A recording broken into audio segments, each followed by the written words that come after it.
Со нас во студиото на Слободен печат денеска е доктор Александар Трајновски, директор на Тора и Луц. Добар ден, господин. Добар ден, Љубиша.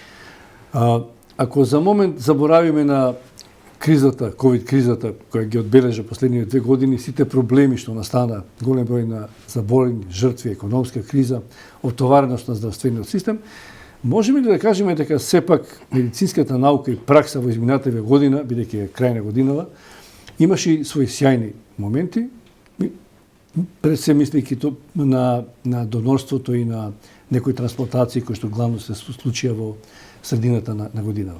Да. Па вака, Љубиша, први поздравам сите гледачи, поздравам тојата емисија, благодарам за поканата.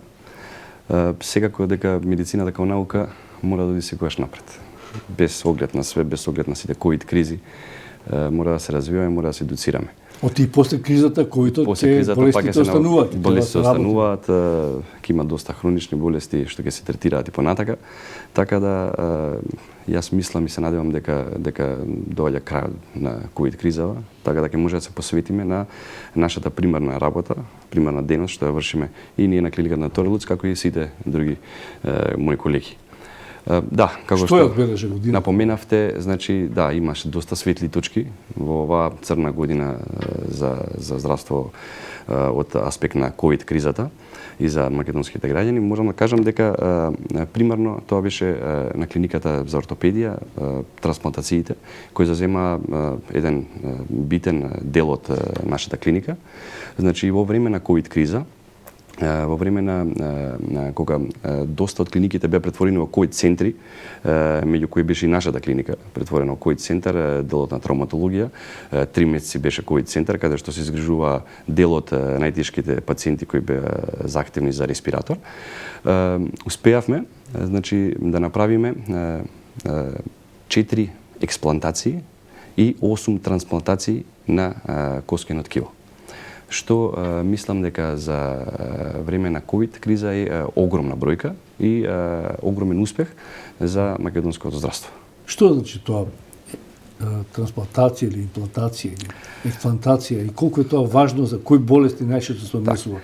Зошто е важно заради пациентите да знаат значи, колку е тоа вака, битно трансплантацијата како трансплантација има огромен бенефит, поготово во ортопедијата, кај пациенти, значи најчесто се тоа пациенти кои имаат дефект на коски. Значи дефектна коска кој не може да се пополни со вештачка коска или со коска од самиот пациент.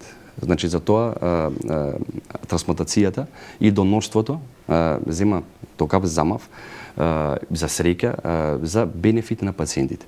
Прво кај нас на ортопедија најчесто пациенти кои се захтевни за такви процедури се пациенти кои се со тумори, малигни тумори, пациенти повредени од сообраќајки трауми кои имаат дефект на коски, пациенти кои имаат дефект на коска ради инфекции и ради други состојби.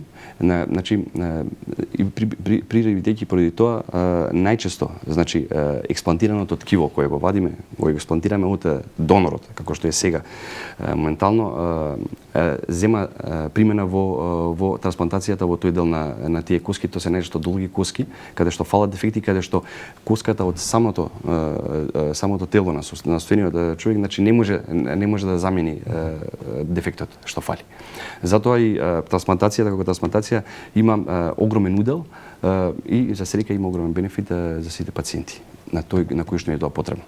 Пишти ли беа овие трансплантации? Да, од кога е направена, да речеме првата трансплантација беше направена 22 април, првата експлантација во Република Северна Македонија од донор. Тоа е првата експлантација и од тој пациент за недела дена трансплантиравме коска кај млада пациентка, 19 годишна, со малиген тумор на десната надколеница.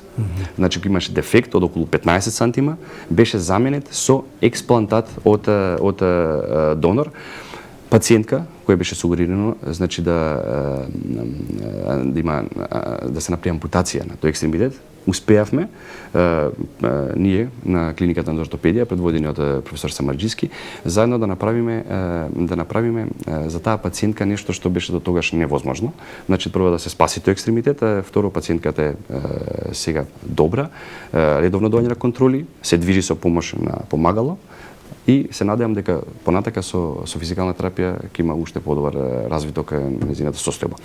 Така да во план најчесто до сега беа трансплантирани коски. Во план е да се трансплантира и меко ткиво, како што се раскавици, како што се лигаменти и такви работи, така да и тоа мислам дека ќе се случи уште после нова година, затоа што е во оптека и тоа. Ова е можно веројатно само ако има еден хуманистички пристап, ако има донорство на доброволци кои што овозможуваат прогрес во науката, дали се работи за преставување на бубрек, срце или на коска, кај нас тоа се уште во пој не е многу развиено. Што мислите, како тоа ќе се развива во иднина? Колку е битно за развој на медицината и на значи подигање на свеста ја прави и Министерството за здравство преку различни кампањи. Тоа го води националниот координатор Дозен Мојсова. Значи на секој чекор, значи пробуваме преку дали е тоа преку медиуми, дали е преку пишани медиуми, да се подигне свеста на донорството. Факт е дека тие луѓе што донираат треба и се центар на све ова, затоа што поради нив и ние све ова го правиме. Така да мислам дека свеста кај народот полека се буди за ова, затоа што гледаме дека се повеќе и повеќе има донори, така да се надевам дека ова ќе заземе само еден поубрзан тек понатака и дека ќе стане пракса. Тешко беше ова да се извади на еден пат, али за тоа се заслужни луѓе што се пред мене. Тука што се бореле и со бюрократи и со све, за да го застанат ова на здрави нозе и мислам дека понатака ќе продолжи и пак ќе кажам све ова ради бенефит на пациентите. Доктор Трановски, вие сте директор на Тора и Луца, доаѓате изворно од ортопедија, така? Да. Додека македонската јавност, пациентите чекаат изградба на нов центар, ако некогаш биде, условите за пациентите во делови од зградите се многу лоши. Има многу згради кои што се стари. Ортопедијата беше, ми се чини, една од постарите во зградата. Најстарите објекти на делот на хирургија. Сега денови ми се чини имавте и промоција, ги реновиравте. Што се случи фактички? Колку беше стара таа? Какви услови имаше? Ортопедија мислам дека околу 50 години таа зграда не е реновирана, не е чепна до таму ништо со години од дамна, значи. Можам да кажам дека еве година дена сум овде, се заложив зашто стварно сакав да добијат сите услови. Внатре прво ние докторите што работиме да имаме услови за работа и нормално пациентите што лежат да имаат едно барем достоинство кога више лежат и кога се со различни патологии да имаат нормални услови. Што значи тоа? Што реновиравте? Реновиравме околу 1300 метри квадратни, буквално целосно. Значи подови, тавани, 20 болнички соби, санитарен чвор, интензивна нега. Добивме донации од компании и тоа 60 болнички кревети нови, монитори за интензивна нега, цел медицински инвентар наватре. Така да можам да кажам дека комплетно сега е опремена клиниката за ортопедски болести, стационарот на клиниката за ортопедски болести е комплетно опремен, комплетно реновиран. Јас се надевам дека и наредната година ќе продолжиме во тоа темпо, затоа што мислам дека тоа е нешто што е најбитно во здравството. Кога се више се инвестира во здравството, најбитно е да имаме добра здравствена услуга и пациентот да се згрижи и да добие максимална здравствена нега.